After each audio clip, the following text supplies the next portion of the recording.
We are one of the families of the creation, and we have been dominating and colonizing not just each other, but the planet itself. I was born right after the Second World War. My parents was in the resistance movements to fight against the Nazis. This tradition for learning and asking good questions and being in dialogue with each other is a very respected thing in the Danish practice culture, you could say. We had a peaceful revolution that lasted over 60 years, and we used a deep dialogue and progressive education of ourselves to learn how to become people who could practice democracy.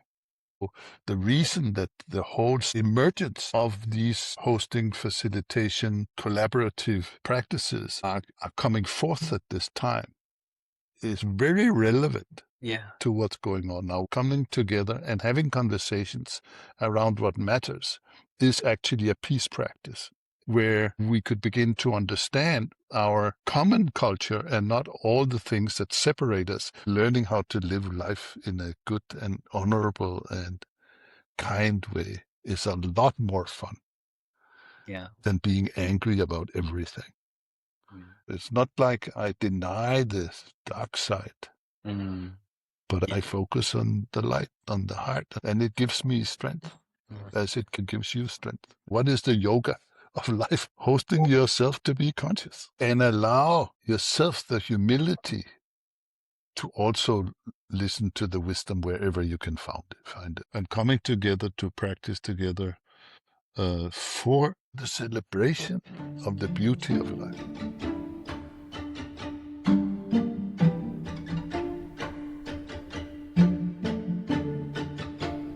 Namaste. Welcome to the Zensei podcast, where we explore the art of leadership, meaningful work, and what it means to live and lead with presence in a complex world. I'm your host, Hariprasad Verma, a leadership coach, facilitator, and the founder of Zensei Leadership. Through conversations with thinkers, practitioners, and changemakers from around the world, we explore the ideas, practices, and questions that help individuals, teams, and communities thrive. Today's conversation marks the first of a special 3-part series with Toke Møller. Across 3 episodes, we will explore 3 bodies of work that have influenced leaders, facilitators, and changemakers from around the world: the art of hosting, the flow game, and the practicing for peace dojo. As someone who has had the privilege of learning the flow game directly from Toke, it's a particular joy for me to host the series of conversations with him. Toke has been pioneering the fields of sustainable entrepreneurship, participatory leadership, educational renewal, and social responsibility since the early 1970s. He is the co-founder of the Art of Hosting, the Flow Game, and the Practicing for Peace Dojo, 3 globally influential practices that seek to cultivate kinder, more humane forms of leadership and citizenship in service of people, nature, and planet. Across the past several decades, Toke has worked with education systems, NGOs, governments, businesses, healthcare institutions, villages, indigenous communities, and international networks. Together with Monica Nissen, he co-founded Interchange, a Denmark-based training and process consulting company dedicated to supporting meaningful transformation in individuals, organizations, and communities. Since 1997, Toke has helped introduce and steward the art of hosting and participatory leadership practices in more than 30 countries, working with institutions ranging from universities and ministries to the European Commission. At the heart of his work is a simple yet profound commitment: practicing personal peace as the foundation for peaceful coexistence and well-being for all. In this first conversation, we explore the art of hosting and what becomes possible when leadership shifts from control to participation and from knowing to listening. I hope you find this conversation insightful and enjoyable. Welcome, Toke, to the Zensei podcast. I'm very happy and thrilled to have you with me for this conversation on art of hosting. Thank you for accepting my invitation. So I would like to acknowledge I am not a trained art of hosting practitioner, but when I came to Denmark for the flow game training, I came to know some of the principles of art of hosting through others who were part of the community. And I was surprised to see how some ideas and principles were very closely intertwined with my own background in facilitation, mostly based on ideas from yoga and some of the other modalities. And that sparked my curiosity to learn more and to understand more, and also seeing how the breadth and scope of this work has been globally in different contexts. I thought this would be a wonderful conversation for me to learn, and also for many of the listeners back home here in India and other places to perhaps understand better what is art of hosting and what is the scope of its applications in their lives and in organizations. At the start of this conversation, you said you are the co-founder and co-founder of Art of Hosting. I'm very curious to know, how did you co-find what is today called as the Art of Hosting? Thank you. Thank you for the invitation and for your sincere interest and enthusiasm, which radiates from your wonderful smile. It's such an interesting journey for me to ponder now at this stage of my life where sort of I'm in my last chapter on this lifetime, and to ponder how this all have been woven in this particular life and with many people that I have met and been in trustful relationship and colleagueship with over the years, to what have now become something we call the art of hosting and harvesting conversations and work that matters. So this, for a long time, we had not that understanding. We could not call it that. But, my background professionally is organizing. I have spent 25 years or maybe even more when I was young. I organized big parties for my student friends and so on. But you could say that organizing for people to meet around a common purpose, human beings have known, since thousands and thousands of generations. And we have organized for different purposes. But to organize for the purpose of creating conditions for people to show up in the mode of learning and wanting to collaborate peacefully, even in conflict situations, but to have an approach that you want to learn how to live better together with your fellow human beings. And in these this last generation in particular, we have also realized that we are not necessarily the crown of creation. We are one of the families of the creation on this beautiful planet. And we have been dominating and colonizing not just each other, but the planet itself. And for many, many generations, the consciousness to understand this were not very common.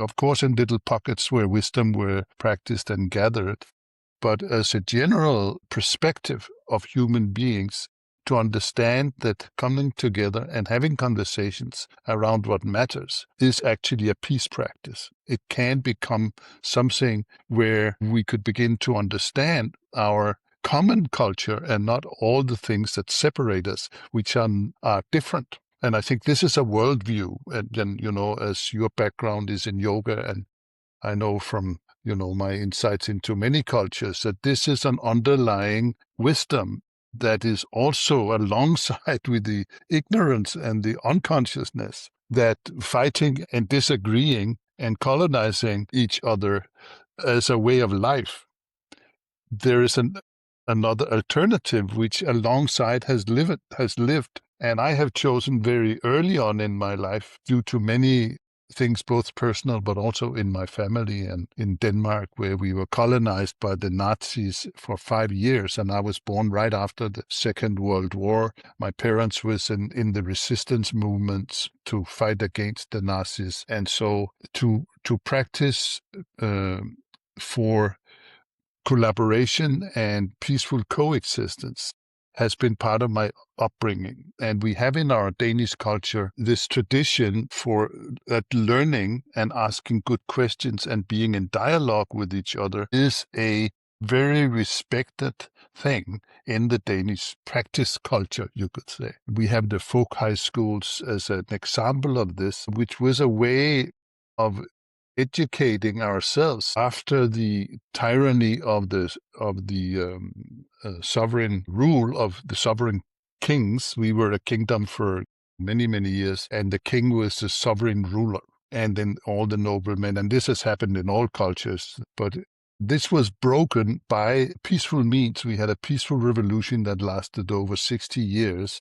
and we used a deep dialogue and progressive education of ourselves and the people here to learn how to become people who could practice democracy. So not just adapting democracy as another spiritual or political idea, but actually as a practice. And so somehow, for many years, I didn't notice this in my own self.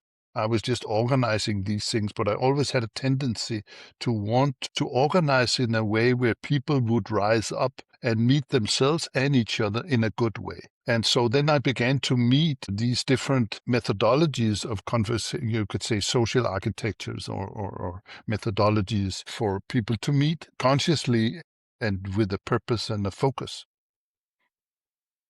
And so circle is one of those methodologies. It's archetypal. There's no culture that's not practiced circle, but we have forgotten maybe in general that circle is an amplifier for becoming conscious together, and that it has certain principles and certain conditions that needs to be in place for it to be successful. You can use circle to tyrannize other people, suppress them, create traumatic experiences. And I've heard of this has happened too. But when it's happening as a wisdom council, as a way of having conversations that matter to everybody, and that we are rising up to find the collective wisdom and the collective intelligence, then it becomes a very refined practice. And somehow I was, though I hadn't really experienced a well-hosted circle for many years, not even in school here, but, my mother had an ability to just create circle invisibly and ask good questions. So in my home, that was sort of a natural practice. And we were listened to equally, even if we were the kids. And so I think because both my mother and father were out of the folk high school traditions, their parents and my great-grandparents all were part of these progressive educational possibilities that the folk high schools distributed all over Denmark. And they're still functioning, actually, which is very interesting. Now, one very interesting thing that I would like to offer you and whoever is listening. The purpose of these schools, I have found out in the DNA and the deep principles of them, was to awaken the students of the schools, together with whoever would be the teachers, to be awake together and to learn how to become conscious enough, or use the word to be awake enough, so that you could make a conscious decision of how you would contribute to society. Imagine this to become the purpose of all education. Yeah. To be able to teach in these schools, there were three things that a teacher needed as qualifications. One was that you yourself was awake and appreciating life, that you were alive. Secondly, that you had some kind of practical skill, carpenter, musician, farmer, that you could do something with your hands or your being, and not just intellectual.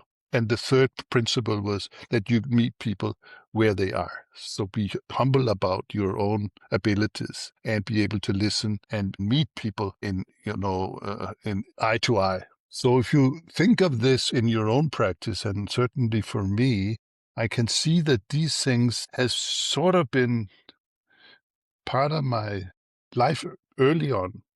Then meeting these methodologies of circle, later the World Café, which is, was too many people to say that the circle, you break out the circle in many circles, and you have a circle with many circles in it. It's an ancient form. It's all over in all cultures. People have sat in coffee houses and tea houses and chatted with each other. And so the World Café were discovered by some of my friends and colleagues in America. One of them was a Danish guy. He brought it back here, and we began to practice it. And then later, I met the open space technology, which is a fantastic way to self-organize people, hundreds of people coming together and not arguing and fighting with each other, but being facilitated and hosted within the conditions for these methodologies to unfold. So all of these methodology we have not invented. So when I call it,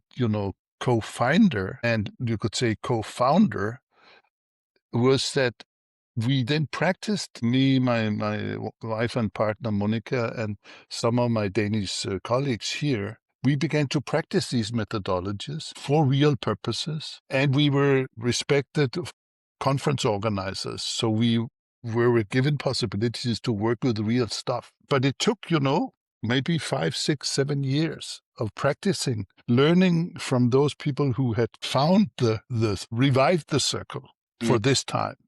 The open space is an ancient practice in many cultures in Africa, self-organizing. World Café also is universal.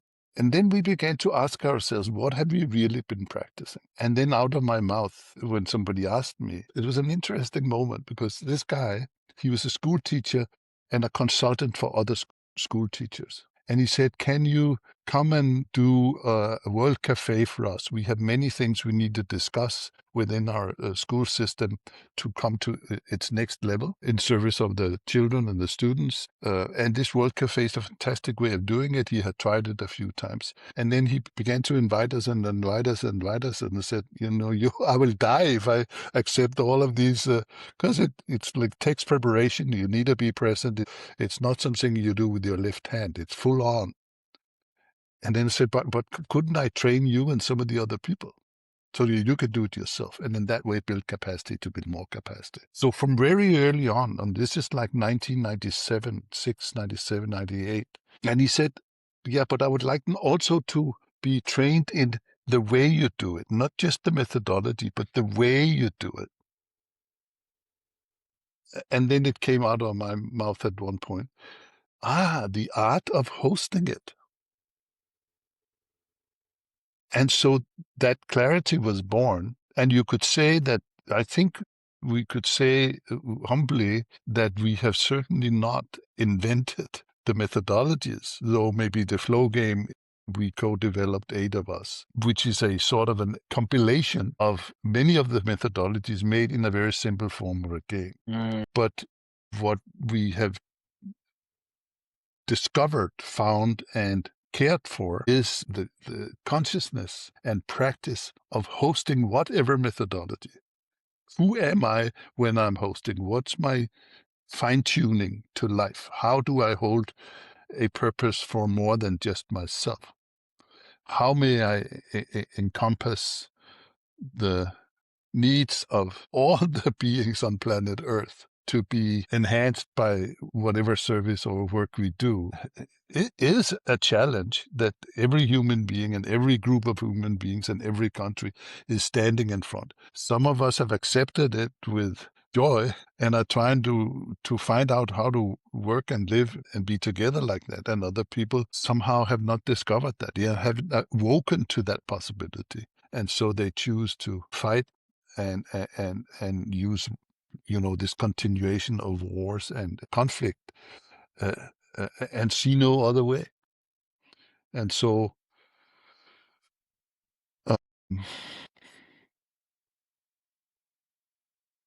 it's such a subtle web of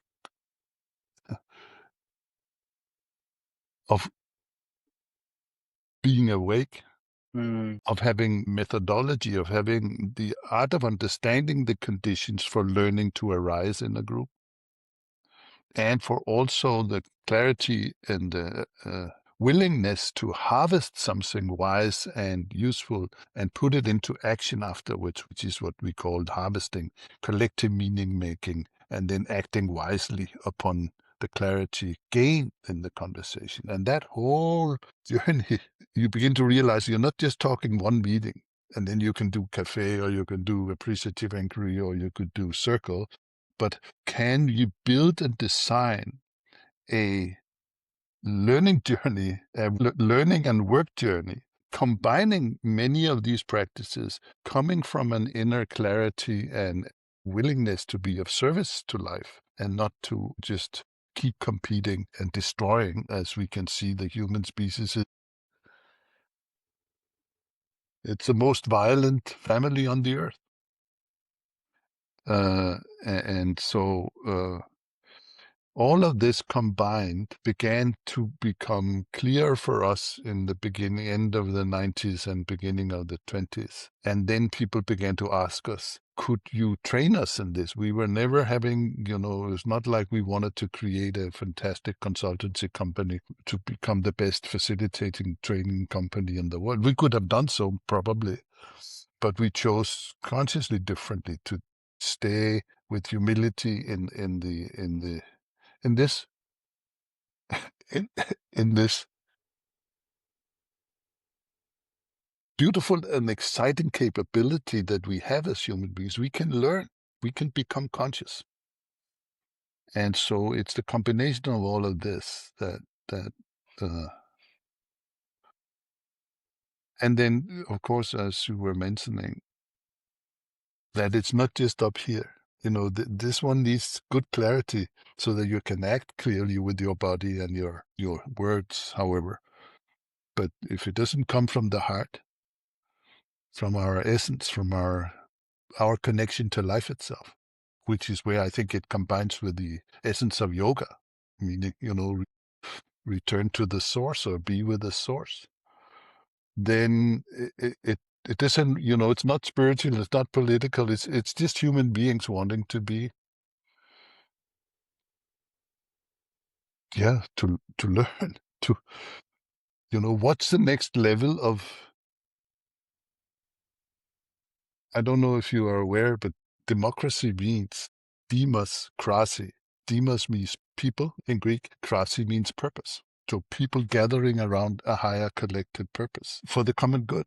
And this, I think, is now at this particular time in the world so important. And it's under attack because people who are not awake and respectful to life, who are running their power games and who are willing to kill other people for their own egotistical purposes, are beginning to have such influence upon the planet and for the human species that I think also the reason that the whole surge or emergence of these hosting, facilitation, collaborative practices are coming forth at this time is very relevant to what's going on now. Whether you are a business, you are higher education, you are working with children, you're working politically. I will pause. Thanks for sharing that, Toke. I felt a very deeply spiritual aspect also in the way you are looking at this process. Because one, as you mentioned, it's not something you invented, it's something you practiced. So it's very embodied. You looked at, okay, what was I practicing? And this came together. And one of the parallel thoughts that came to me when I was listening to you is in Indian tradition, the seers are people who we call as drashtas in Sanskrit, because they are the people who have seen something. So it's a very experienced reality for them. Having seen it or having heard it, then they codified it into what later became scriptures and things that we now study. So one of the things we are told is that this was not something somebody invented.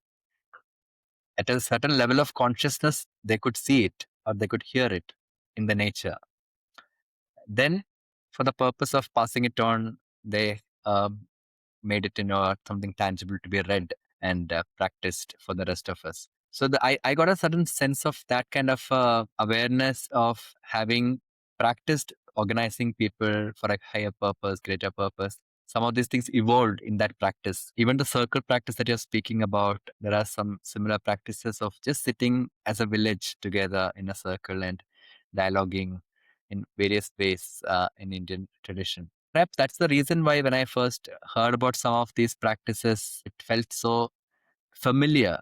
The words were different and the practice itself seemed so familiar. To build on one of the aspects that you shared about how relevant art of hosting is for today's times, there's a convergence of multiple crises happening. Ecologically, we are moving in a certain direction. Sociopolitically, a lot of upheavals are happening. And at one level, it seems like we are forgetting to be human beings. It's either being looked upon each other as resources or, as you said, very violent. Could you speak about the fourfold practice that has evolved with art of hosting and how, starting with that hosting self, how critical that is in today's times, irrespective of the field we are in, whether we are in a family, as a householder, or a professional or a leader? What is the relevance of hosting self and how can become a practice for a better world? Now, before I go there, let me just build a little bit of what you just also mentioned, that this recognition that being awake together, having sincere conversations where we are really listening to each other, not waiting for a moment to come in and give your opinion, and then the others is coming back with giving the opinion and so on. But to actually be in the very fine state and humble state of being human by listening deeply to yourself, to the other, to the seers, to those that inspires you, or even listening to those that don't inspire you, to try to understand why you are feeling animosity towards them, which becomes even more intense and a finer art. So my breakthrough into daring to take all of these parts of what has interested me deeply, discover who I am before I decided what I wanted to do in my life, and realizing that the discovery of who I am is a lifelong journey. It's not just something you do, and then you decide intellectually. So in that discovery, I also discovered that there are practices and experiences and insights that are like a culture underneath all cultures that show up in all kinds of different places on planet Earth. Before I was 25 years old, I had traveled to 35 countries and met people, some called themselves Muslims, some called themselves Hindu, some called themselves Christian, some called themselves nothing. But I realized that underneath all of this was just human beings with basic needs, and there was a culture or an experience of humanity that is underneath all of this. And when I understood this, I began to hunt for practices that could take me to that place, to that understanding. Thus circle, thus personal practice, thus da-da-da-da. So art of the fourfold practice was interesting. How I found that was with Monica and our friend Jan, 20 years younger than us. We had been hosting many things, and then one day we asked ourselves, what have we really been hosting? What have we really been learning here? Because we were all interested to everyone once in a while to stop and reflect of what have we been learning. And that is a way of harvesting your experience and find some clarity. And when you have clarity, you can act on it. So we were sitting in a train from Belfast to Dublin. We had been to a big conference of the State of the World Forum. We had hosted some cafes there. And we are asking ourselves this question. Now, if you know the story of Ireland, Belfast is Northern Ireland and Dublin is Ireland, and they have been in conflict for many years and, civil war there. So it is in an intense place. But somehow we were in a place of harvesting. We asked ourselves these questions. I drew 4 circles on a little napkin. And we said, what have we really been hosting? Have we just been hosting open space, or have we just been hosting this methodology or that? No, we have been hosting more. And then we drew on these 4 circles, hosting yourself as the first one. It's another way, as you were saying, for personal practice. What am I hosting to stay conscious? And that is an effort. If we don't do something for it, it's easy to fall into despair, unconsciousness, becoming judgmental, and not even perceive your own or other people's assumptions. And so you basically you you hope it's clarity, but it's actually confusion. I don't know if you ever heard the song I heard it the other day with one of my favorite guitarists, Jimi Hendrix. He has a song called "Is It Love or Is It Just Confusion?" So anyway, what do we do to host ourselves? And that hosting yourself is a practice. Get rest, meditation, yoga, walking. We all choose many different things. Some sport as their personal practice, and some are more spiritually oriented and choose other things. The essence of that practice is, will it make me conscious, bring me back to the moment so I can be free in the moment, so I can act from a place of freedom and consciousness rather than being judgmental or acting out my own darkness into the world, hoping it'll do some good. Second practice, can I allow myself to be hosted, to be a student, to be learning, to be not always having to be the leader and having to be right, but be in this exploration of the, lifelong learner. Third practice we discovered we unearthed was, when it's your time, step up, host something yourself. Call a conversation if nobody else dares. And of course, if you have hosted yourself well, you can do that with strength. If you are already a good listener, you can bring that humility, that learning aspect to your leadership, and it becomes more servant leadership than being an egotistical thing. And then the fourth practice, host each other, because many of us can be good individually, but when we work together on equals, then it's not that easy. So that's a practice too. Build capacity, share it with other people. The more of us who can practice this, become practitioners of the art of hosting all of these aspects, then hosting becomes a path on which you can facilitate, on which you can lead, on which you can be a student, on which you can be a good, team member. And suddenly, we realized that now we had found a mandala, a practice pattern that also is universal. Just a quick story. So I was sitting in a group of elders and young people all working for the improvement of the conditions for youth in Canadian Indian Aboriginal tribes on Vancouver Island. Mm-hmm. We had been invited to come and train them in the art of hosting. And so we worked there for over 5 years, going back and forth. But in one of these meetings where we are sitting in the middle of a conversation, the conversation is beginning to reveal the fourfold practice, but nobody's speaking it. And I'm the only white person in the room. So there are about 40 people or something. I go sit in the middle of the circle and I draw up the fourfold practice. And then one of the elders, Alberta, who has now passed away 2 years ago, but it was a wonderful moment. She was the one of the wisdom holders of that circle, and she looked at the people. She said, "By the way, I think we should listen to this white man. I know we don't trust the white men because they have colonized us and they treated us disrespectfully. But then he looked at me and he said, 'You don't draw very nicely.' And it's true, I don't draw. I just became, But then she said, 'But what you have drawn there, the understanding you're reminding us of, we know this, but we have forgotten to practice it.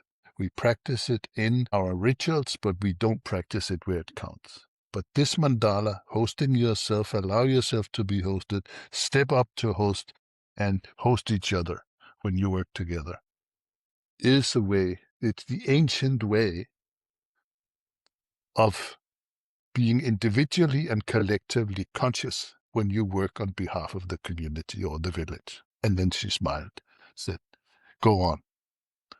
And she became my elder. And so similarly,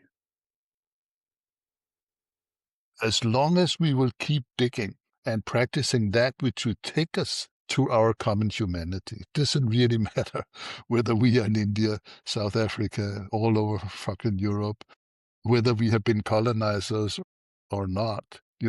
Each moment we can shift and begin to unearth and co-find our common humanity. And that's a fantastic base to work from and to work together towards feeding, educating, and making sure that all people could have shelter. And this is where all the human rights from the United Nations and it doesn't come from out of somebody's stupidity. Is very well thought through after the Second World War, that particularly UNESCO and the United Nations charters and also the European Union's charter. The purpose of the European Union is peaceful coexistence and well-being for all. What if all countries and human beings could begin to work towards that purpose? And I think some of us are working for it. Whether it looks bleak at this stage, it doesn't deter me from, because I know it's long-time work and I will not see the result of it.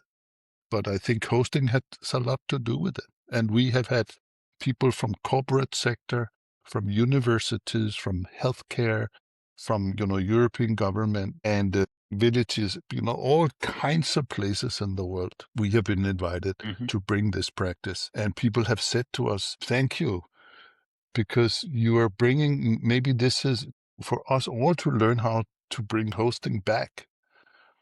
That could be a way forward.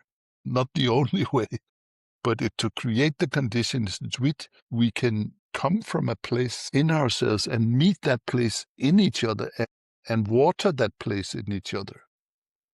Certainly would be better than keep on designing weapons that can destroy other human beings, as we are seeing now. And then not to drown in sadness and despair about this, because then the darkness will completely take over. And I think so these personal practices, the fourfold practice as an individual practice, is also a way to keep ourselves up with a head about the water level of despair and greed. And in that way, you could say, when spirituality is for that purpose. There's also a lot of spirituality which is maybe just a lot of belief systems. It doesn't really make us free. So I'm very careful with using these words of religious or spiritual connotation if you look at the whole world, because we don't need more complication. We need simplicity, compassion, real love for ourselves, for life, for each other. And practice is the way. Thinking about it and hoping and praying for it is not enough. And so I think what we both know, that practice is, it's been also part of the ancient wisdom, which will forever be fresh, that you can have the yin, you can have the yang, and they will keep on fighting. But unless you have the Tao in the middle, unless you walk practices that makes you awake and conscious, the yin and yang will not dance beautifully together.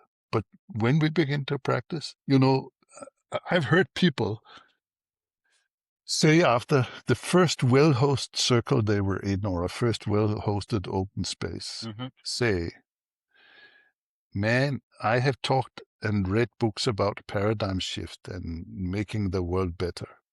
But now just practicing what we have just practiced and being invited to sit there as a listener, as a human being connected to heaven and earth, and not just to connect it to my own opinions about everything, is the paradigm shift. The world changes as we practice. I do remember one of the statements you mentioned in our flow game training. You become what you practice. You mentioned about how post Second World War, a lot of these notions emerged with United Nations and looking at the humanity. one of the other strands which has also come out of the post-Second World War legacy is also the current corporate structure. I'm bringing that in because some of the listeners of this podcast are also corporate leaders, perhaps some of them in traditional companies. A lot of today's corporate culture, I'm sure there are many companies which are also very ecologically sensitive and focusing on betterment of humanity. But by and large, there are many companies which we come across which are also completely profit driven, which are more concerned about shareholder maximization than what's happening to the stakeholders, including the environment and the people involved. So there is that track also of the world that is very self-aggrandizing, extractive. In this culture of lot of control, how can a hosting practice be applied in a corporate setting? Can a leader leading a team in a corporation that is primarily profit driven, for profit, let's say, because you mentioned many companies in Europe have also worked with this. Maybe it will be good to share anything that you can recall as a transformative story of a corporate setting for a hosting practice.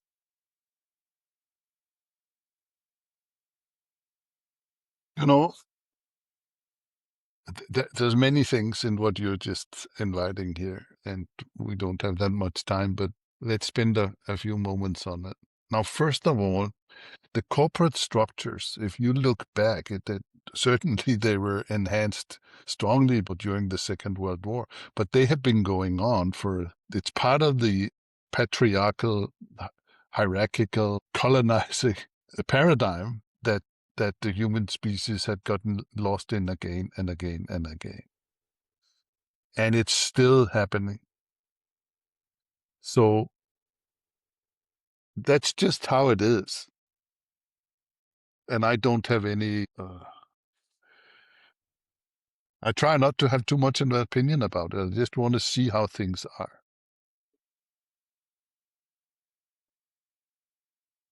The next thing is each human being has a choice. Do you want to work for greed or do you want to work for sharing?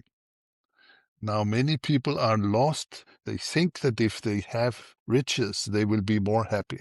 The more conscious you become, the better you become in making choices and realizing that actually life is very abundant. And even people who are poor are sometimes happier than people who are. So that's the whole dance of the Maya, of the, getting lost in unconsciousness or staying conscious. So that's, not something anybody can fix with facilitation or hosting. That's a universal learning process for each person and each group and each family and each country to rise up. And it's happening as we speak. The third thing then is, can art of hosting, working collaboratively, be practiced in structures that are very hierarchical? And the answer to me is yes, they can. It is not necessarily the structure that is the problem. It is what we practice in those structures. And what I'm just saying is there's a lot of understanding behind this and a lot of years of practice. Now, I have worked with heads of healthcare systems, of ministers of countries, CEOs of businesses which had the purpose of making money. Philip Morris. But if there is one or two people, doesn't matter where they sit in the system, who want sincerely to have conversations that matter, to enhance their department or the bigger purpose of the company, why are we wanting to make all this money? And how may it serve after it has served us? How may it serve the world? These kind of questions many people have, even if they're sitting in these structures. And I have been again and again proven wrong when I had judgmental ideas that the higher you are in the hierarchy, you can't be having humanitarian convictions. So I have seen people and worked with them together for 2 or 3 years. So it's down the line, who have used their power of influence and mandate, hierarchical mandate, to invite the kind of conversations that would begin to benefit more people than just the ego of the CEO. And inviting us within that mandate to begin to not just have conversations that matter for the many, and not just trying to sell, the corporate idea. And also then when they see that it is not a danger, it actually has benefits that is better than just being completely focused on profit, or doesn't care how you treat your employees. Then they have mandated trainings, and slowly you begin to see that practice begins to change the culture. It can be of a whole company or of a healthcare system, or it could be of a little department in there. The way this began to become a main practice and training within the European government started with 2 little Café conversations in 2000. And now art of hosting, participatory leadership, the art of harvesting, flow game is accepted practices within the European government. And thousands of people are using it to do their work and serve the citizens of Europe and beyond. But it takes patience. Don't become a missionary. This is not a fix-it-all. And I have used this simple thing that I don't go anywhere. I don't market it. I am invited from somebody who can invite from the heart. And if it touches my heart is not emotions. This is my clarity, from one clarity to other clarity. What is this all about? If you're interested, I've been interviewed many years ago to a book called The Story Catcher. In one of the later chapters, I was interviewed by my circle teacher and very good friend, Christina Baldwin. And she called me, she saw my work. She said, you were one of those people who could be invited into organizations and help them remember what the true purpose of the organization really is. It's a very interesting, I haven't read it for many years, but you might find it interesting. The book is called Story Catcher. And anyway, so a warning and a suggestion if you're an activist. There's a new activism arising. The activist in us can make us very angry and judgmental. If you study history and you see the revolutionaries, once there were 3 or 4 students sitting in Berlin, very pissed off with how the Tsar was treating people in Russia. These students were Russian. Lenin, Stalin, whatever the others was called. And they made a revolution happen, but they became worse than even the Tsar. Now, but the new activism is, what is it that we need to activate in ourselves and each other for us to become awake to who we really are and what we really want to do in life? And if we could begin to treat each other as we would treat our children and our grandchildren. So it's a big game, and I'm not trying actually with all of this to fix the world, because the whole world is a one big, huge learning university. Can we learn how to live peacefully?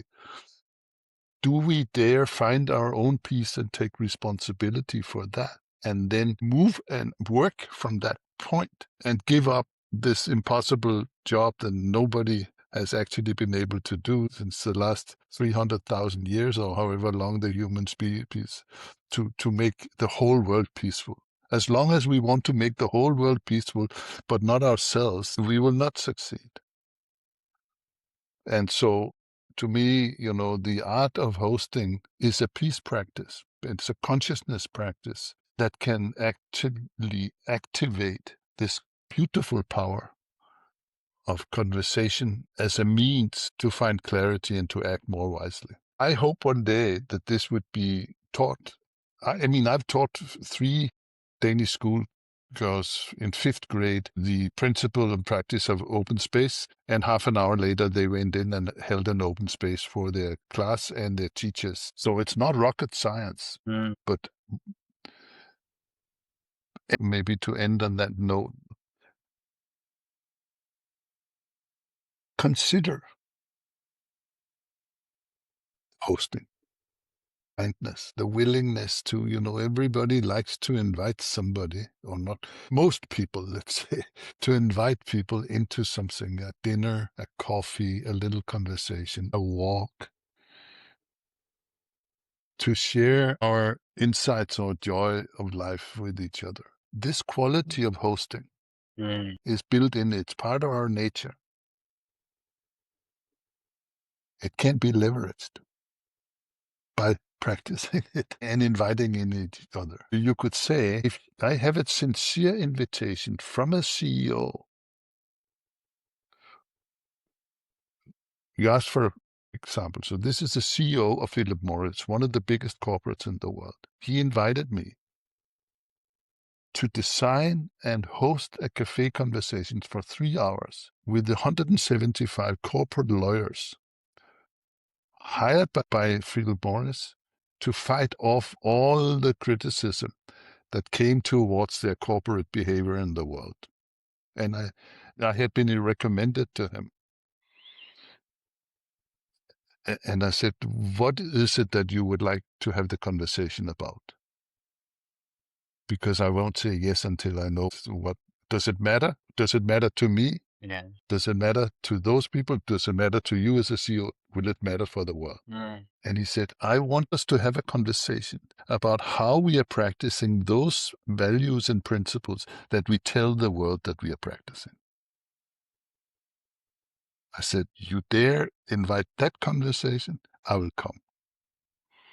And I flew on monkey class to Florida, and we're hosting this conversation with 175 corporate lawyers from this huge company. And it was beautiful and humbling to see how he helped them get a mirror up. And it was also part of, it was the years where Philip Morris finally came out and admitted that tobacco is not healthy for human beings. And whatever came afterward, I don't know. But to me, it was like, yes, it can be done. But can I stay with my integrity and not be for sale? I'm not for sale. My life is not for sale because I am life. And I love life. I'm not in love with the behavior of human beings. And I don't want to get confused by it anymore.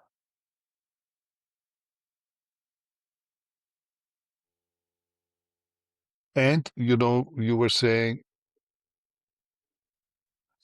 how can you start? I think many would recognize as they listen to this, like you did, that you know many of these things already. Think about what is it that you would like to practice when you meet with other people, when you are leading a meeting. How can you create the conditions for learning to arise? One of the simplest things is to invite a check-in. You sit in a circle around a corporate table and you can say, can we just hear from everybody? How are you coming to this meeting? Or what are you would like to contribute to the meeting today? And why have you come to this meeting? And then use a talking piece or just ask people to go around. And suddenly people begin to listen to each other. And secondly, don't forget to be aware of a breath comes into you, stays a little moment, and a breath comes out. And then it comes in again, and then it goes out. The most sublime meditation. People have so many ideas about meditation. You begin to meditate on your breath, meaning giving the attention. You will arrive to the present moment, and you will never be wiser or more intelligent and more human than when I'm with my breath. When I'm in that present moment, I become a present to myself and others. So spirituality or, personal practice doesn't need to be complicated. Life comes to us by each breath, and it is common to every human being, to everything that's alive and breathing on the earth. What about having that as a common ground and not, if I disagree with somebody, I will devise a way to kill them or to beat them down. To me, that's what matters. Can we arise into simplicity? And we can. This is the thing. And these trainings basically is helping us remember. When that moment of the fourfold practice surfacing, we realized we had found the essence, not just of the art of hosting, but the flow game or the practicing for peace audio. But we found an essence, like that elder said. This is how you can stay awake individually and collectively, regardless of what's going on around. This is, I think, what we practice, we will become. What we focus on, we can manifest. So it's an interesting thing, isn't it, to ponder the gift of the attitude of hosting.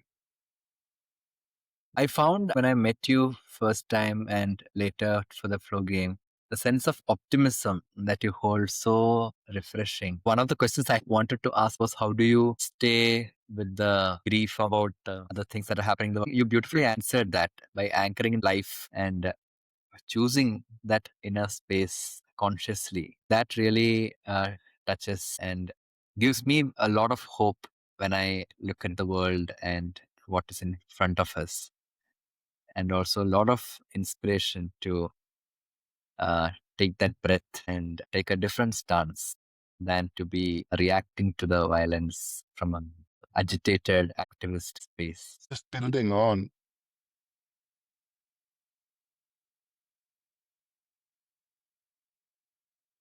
this, our individual effort and stance in the world. And I think this is an understanding that would be very healthy to grow amongst us human beings, that each of us, not the group, not the country, not your sect, not your organization, not your family, each of us have a responsibility to be awake. And those guys, whoever they were, who saw something and created these foci schools, they actually used the word enlightenment, which I know is very used in India and India, spiritual traditions.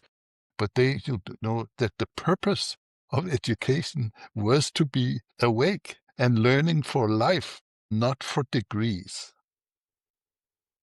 Now, so that's pointing to the individual responsibility and the individual opportunity, because any of us can die this moment, and then all of what we are worrying about or we wanted to do and all our opinions will be gone with us. We don't like to face this fact, but it's a reality. Facing it gives great joy.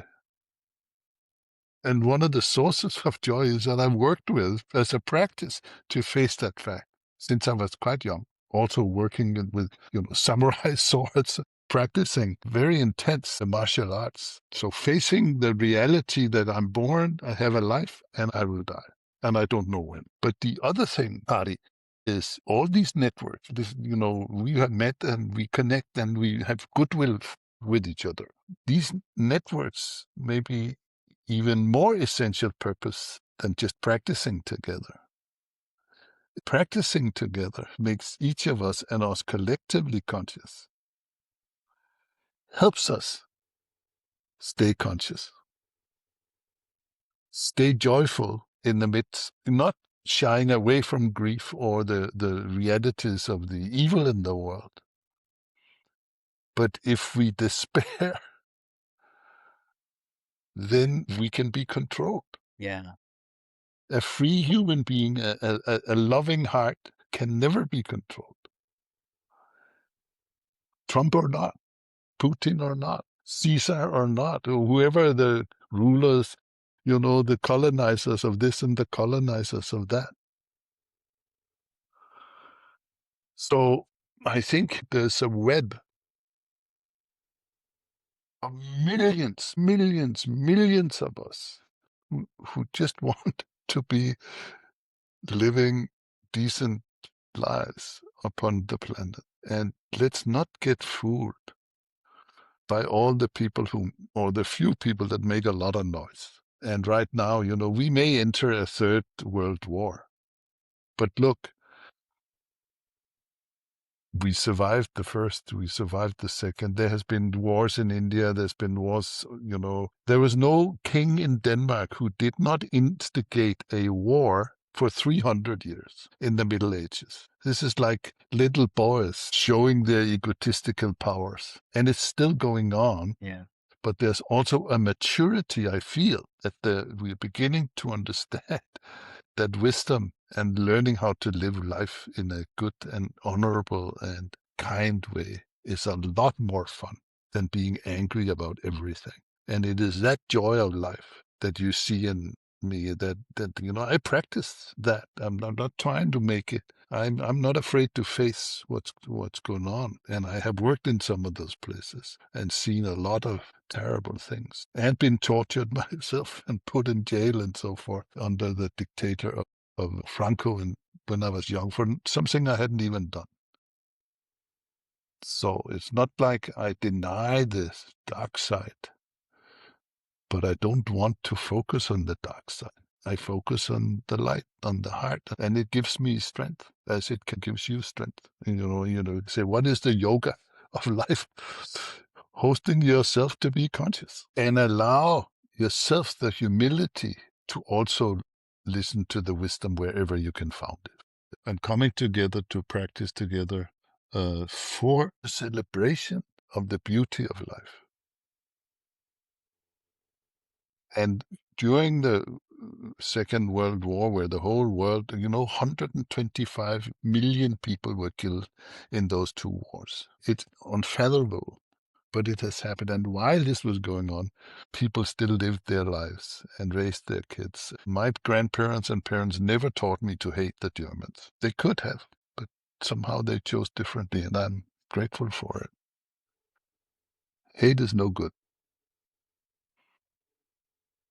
Anyway, my friend, Thank you. it's getting evening for you, and I'm wanting to go cook a good meal for me and my Monica. Yeah. Is there anything last for us to say? It has been beautiful, and we can keep talking like this. The conversation will go on. But to bring this particular conversation to a close for our listeners, those who might have been not aware of art of hosting before and maybe are inspired listening to you about the power and the relevance of this practice for today's times, where would you recommend they can find more details or information about art of hosting if they would like to explore more? The official Art of Hosting website, which I know is some of the younger practitioners are working on updating it, but it's pretty good and it's quite solid. A lot of information of the methodologies, trainings going on. A lot of materials are there, little videos of many of the things we have talked about here. So artofhosting.org. Now, for India, for those of you who are in India, I was part of introducing Art of Hosting in India in 2015, I think, first time to 2016. We did training in Hyderabad. There's been 2 or 3 in Goa. There's been one in Udaipur, recently some in Bangalore, and there are a growing network of practitioners working both in villages, in corporate and education and activism and so on. So you can be in contact with some of those. And I know that the property will be ongoing Art of Hosting trainings in India. Mm-hmm. You can just be looking into that website because all the trainings, from little experimentation, like you heard early in our conversation, and until now, it's been complete because we are not trying to control it. We don't want to own it. This belongs to the practitioners, and it's there to serve life as best as possible, as we have discussed here. But now there are trainings happening every week across the planet. So the building of capacity to build more capacity is a pattern in nature. And one of the things, and I'm really happy about, is that we have been able to build that into the DNA. So if you're interested to go to any of these trainings, look at your upcoming trainings. And it's a good place to start, or to realize that you have already started. And we are not trying to create a membership or a club or anything. We're just here to help each other and do what is needed that we can, peacefully and with some love and consciousness. I'll add the Art of Hosting website to the description of this podcast, and you can look up for the upcoming trainings. Thank you so much, Toke. I will see you for another conversation soon. Namaste. You're most welcome. Thank you.